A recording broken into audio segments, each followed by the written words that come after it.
The first clue wasn't silence. It was laughter I wasn't meant to hear.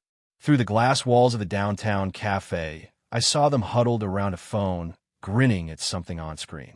The kind of laughter that tightens shoulders and glances over to make sure no one unwanted is listening. I stepped inside, greeted them like nothing was off, and waited for someone to mention it. No one did. By the time I finished my coffee, I knew. There was a party coming, a big one, and my name wasn't on the list. Not accidentally, not forgotten. Intentionally missing. That knowledge hit sharper than I expected.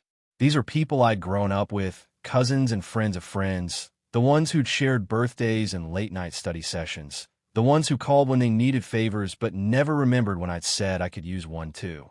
The event, I later learned, wasn't just any party. It was the gathering, the kind people posted about for months, where alliances were made and reputations polished. And they had decided I wasn't good enough to be seen there. I told myself it didn't matter. I had bigger things to think about. Contract to sign, a renovation to approve, the million small fires that came with running 3 venues in a city that never slept. But ego is a strange thing. You can ignore it until someone slices it open. The venue they'd chosen was one of mine. Not that they knew. I'd bought it under a holding company last year. A strategic move, part investment, part passion project. It wasn't glamorous yet, not until I finished the work, but it had bones. And it was about to host a party I wasn't welcome at. I walked the perimeter that night, past the stone pillars and boarded-up windows, imagining how it would look once the lights went up, once the floors were polished and the staff moved like clockwork. The planners had done their job. I'd approved every upgrade without ever seeing a single name on the guest list. Now I wondered if I should be grateful they hadn't known I owned it. The city air smelled of rain and exhaust. I leaned against the cold metal door, listening to the echo of my own breath, and thought about every polite smile I'd given to people who were, even now, laughing about leaving me out. The hurt surprised me. I wasn't 16 anymore. I didn't need their approval. But there's something primal about exclusion. It's less about the event and more about being told you don't belong. I made my decision standing there in the dark, the hum of traffic in my ears, neon spilling from a nearby bar. I wouldn't ask to be invited. I wouldn't even wait for the party to start. I'd simply show up, not as a guest, but as the person holding the keys. And when the music stopped, they'd realize whose name should have been at the top of that list all along. The morning after that phone call, I sat in my apartment surrounded by silence that felt heavier than the city noise outside my window. Emails blinked on my laptop, contracts waited for my signature, but all I could hear was that single line echoing in my head. Oh, it's kind of a small gathering. We couldn't fit everyone. I'd built a reputation on precision, knowing the right numbers, sealing deals on razor-thin margins, balancing massive projects where the smallest oversight could cost millions. Yet somehow, I hadn't noticed the imbalance in my own life. The people I considered my closest circle, the ones I celebrated, promoted, encouraged, had quietly pushed me off the guest list of their own milestone. It stung more than I cared to admit. Not because I wanted another champagne toast, but because of what it said about where I stood. Somewhere along the way, I had stopped being their friend and become their convenient contact. I drove to the construction site, the steel skeleton of a new event space glinting in the pale light. My name wasn't on the exterior yet, but I owned every rivet and beam of it. The Monarch, a project I'd been pouring my soul into for months, a venue meant to become the city's crown jewel for gatherings just like the one I'd been excluded from. As I walked through the unfinished main hall, I ran my fingers along the marble banister, still wrapped in protective film. The chandeliers, imported from Prague, were boxed and waiting. This place wasn't just another investment. It was proof that I'd climbed from nothing to everything, that I was someone to remember. And maybe, just maybe, it was the perfect stage to remind a few people of that fact. The idea didn't come to me like a flash of lightning. It crept in, almost shy at first, then sharpened as the day wore on. By the time the sun went down, I'd already made the first phone call to my project manager. Could the venue be made event-ready in 2 weeks? Could the permits be expedited? Could we swap scaffolding for silk and steel-toed boots for black ties in record time? The answer was yes, if I was willing to make it happen. And I was. I wasn't planning a spectacle out of spite. Not entirely. What I wanted was to take control of the narrative. If they didn't think I belonged at their table, I'd build my own, one they couldn't ignore. That night, I stood in front of the floor-to-ceiling windows of my apartment, looking down at the restless pulse of the city. Somewhere below, they were celebrating, unbothered by my absence. But I wasn't hurt anymore. I was focused. They hadn't invited me as a guest. Fine. When the time came, I wouldn't show up holding a glass of champagne. I'd show up holding the keys. 2 weeks is not much time to transform a construction site into an elite venue, but adrenaline makes hours elastic. I was living on caffeine, phone calls, and the quiet hum of revenge disguised as ambition. Every corner of the Monarch echoed with urgency. Electricians threading wires through vaulted ceilings, florists measuring spaces not yet fully lit, contractors triple-checking permits that technically weren't supposed to clear for another month. But as the final days approached, something unexpected began gnawing at me. It wasn't doubt about whether we could pull it off. It was doubt about why I was doing it. One evening, while reviewing the updated floor plan, I saw the name of the head caterer we'd hired. It was Lydia, the same friend who'd conveniently forgotten to send me an invite to her engagement party. Her handwriting was still familiar on the tasting notes she'd faxed through. Seeing it twisted something inside me. I remember the nights she'd crash on my couch after long shifts, when we'd dream about how far we'd go, swearing we'd celebrate each other's wins no matter what. Had we really drifted so far apart? The next morning, I caught a glimpse of myself in the mirror before heading to the site. Perfect suit, polished shoes, practiced smirk, but underneath it all, I looked tired. Not physically, soul tired, like I was carrying a weight that even marble staircases and chandeliers couldn't balance out. That afternoon, everything shifted. My phone buzzed mid-meeting. It was a message from Marcus, another friend who'd been at that exclusive party. No apology, no explanation. Just a photo of Lydia's engagement ring, with the caption, "Big night. You missed it. Your loss." I stared at the screen until the letters blurred.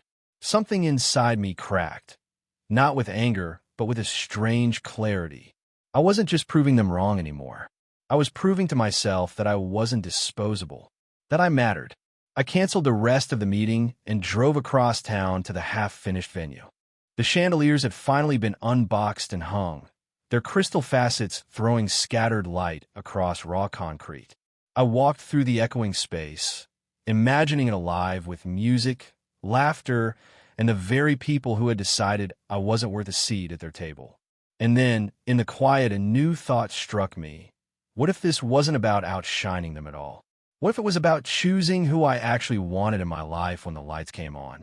The plan was still on, but the intent had shifted. This wouldn't just be a power move. This would be a reckoning. I texted my project manager. Make it flawless. No shortcuts. I'm inviting everyone myself. This wasn't about crashing their party anymore. It was about building my own and deciding who truly deserved an invitation. The invitations went out by hand, not email. Heavy black envelopes, embossed in silver with the words "An Evening at the Monarch." No host name, no hint of what was coming. Just a date, a time, and an address no one had ever heard of because the venue hadn't officially opened yet. Within 48 hours, my phone lit up with messages I pretended not to see. Who's throwing this? Are you going? This looks exclusive. Should we know about this? They were already circling, drawn by curiosity, the same way I'd once been drawn to them. Except now I wasn't on the outside looking in. I was holding the keys to the castle. But power, I learned, feels strangely hollow when you're alone in the corridors of your own making. 3 days before the event, I met Lydia face-to-face for the first time since that phone call. She arrived for a tasting session, clipboard in hand, her engagement ring flashing beneath the bright work lights.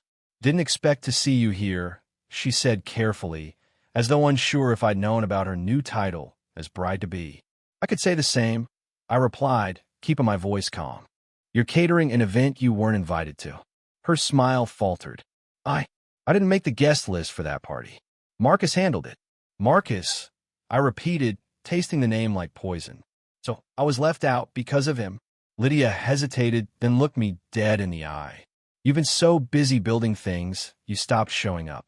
People notice when you disappear, you know. It hit harder than I expected. Was I really angry at them? Or at myself for drifting so far that they hadn't felt I'd care? When she left, I stood in the empty hall, watching her car pull away. For the first time, I questioned whether I wanted these people to see me succeed, or if I wanted them to see me, period.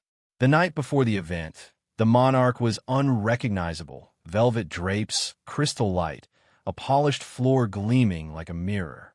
The space looked alive already, even without guests. But in the quiet hours past midnight, I felt that old, familiar ache. I had built this empire brick by brick, yet somehow I'd walled myself off inside it. Was I throwing this party to prove I wasn't invisible, or to confront the fact that I'd let myself fade from their lives? When dawn broke, I slipped on my suit, stared into the mirror again, and didn't see a man seeking revenge anymore. I saw someone about to gamble his pride against his own loneliness. The doors of the Monarch would open in 12 hours. And for the first time, I wasn't sure if I wanted them to recognize me as the owner, or simply as a friend they'd forgotten. The Monarch gleamed like it had stood for 100 years, not 2 frantic weeks. Golden light poured through crystal, music curled through the air like smoke, and guests arrived dressed to impress, not knowing whose kingdom they were stepping into. I stayed upstairs in the mezzanine as they filtered in, watching them from behind the tinted glass. Marcus was there, in his perfect tailored suit, laughing too loud. Lydia followed, elegant as ever, her hand resting on his arm. Others came, people I called friends, people who'd looked past me like I was furniture. Their voices rose in a swirl of curiosity. Who's hosting this? Must be someone important. Look at this place. How do we not know it existed? Exactly. How did you not know? I descended the marble staircase slowly, each step sharp as a drumbeat. A hush fell, not out of recognition, but because I walked like I belonged, like I owned it. When I reached the floor, the band quieted on cue. All eyes turned. I didn't raise a glass. I didn't smile. "Good evening," I said simply, my voice carrying across the polished hall. "Welcome to the Monarch. My name is Daniel Reyes, and I own this place." A ripple of confusion, then shock. I saw Marcus stiffen. Lydia's lips parted, but no words came. "I hear congratulations are in order," I continued, my gaze locking on Lydia's ring. "So I thought, why not celebrate? After all, I wasn't on your guest list. But tonight you're all on mine."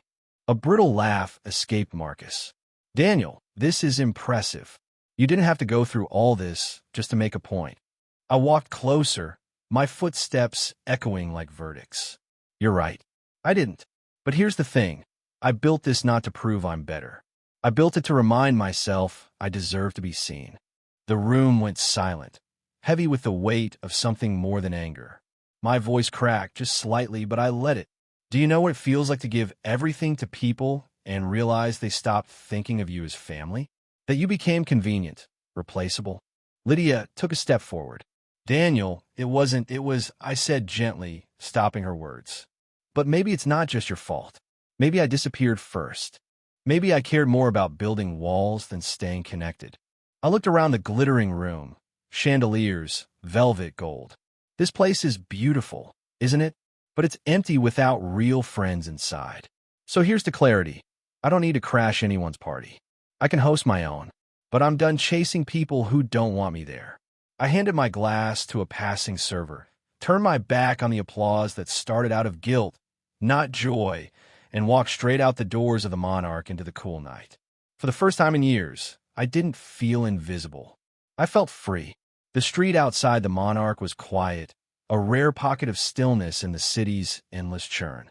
The cool air tasted clean after hours of champagne and candlelight, and for the first time in weeks, I let my shoulders drop. I hadn't realized how heavy the performance had been until I stepped away from the applause. Behind me, the music swelled again, the guests adjusting to their new reality. I didn't look back. The Monarch didn't need me to linger.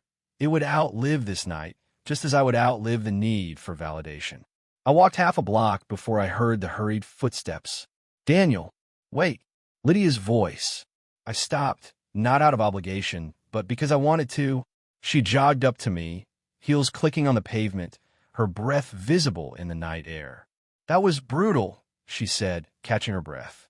"And honest. You didn't have to call us out like that." "Didn't I?" I asked quietly. "You all made it clear where I stood. I just returned the favor."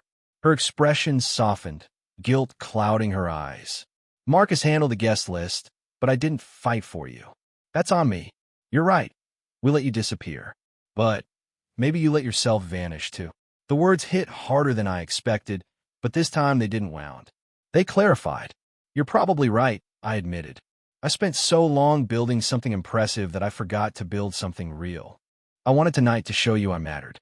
But the truth is, I needed to show myself first." For a moment, neither of us spoke. The city hummed around us, taxis sliding past, neon reflecting on wet pavement. "Daniel," Lydia said finally, her voice quieter now, "don't shut everyone out. Some of us, we miss you. We just didn't know how to reach you anymore." I gave her a small smile, not bitter, not triumphant, just tired. "Then maybe it's time I stopped making myself unreachable." I didn't promise reconciliation. I didn't ask for an apology. Some doors closed cleanly with no need to slam them. She touched my arm lightly, then turned back toward the glowing entrance of the Monarch. I watched her go, her figure folding back into the golden light. Then I walked the other way, into the dark. At the end of the block, I glanced over my shoulder once. Not at her, not at them, but at the building itself. My building. A monument to how far I'd come. And a reminder that success is hollow if you can't share it. I slipped my hands into my pockets and kept walking, the city opening in front of me like an unlit stage. For the first time in years, I wasn't chasing anyone's guest list. I was writing my own. 6.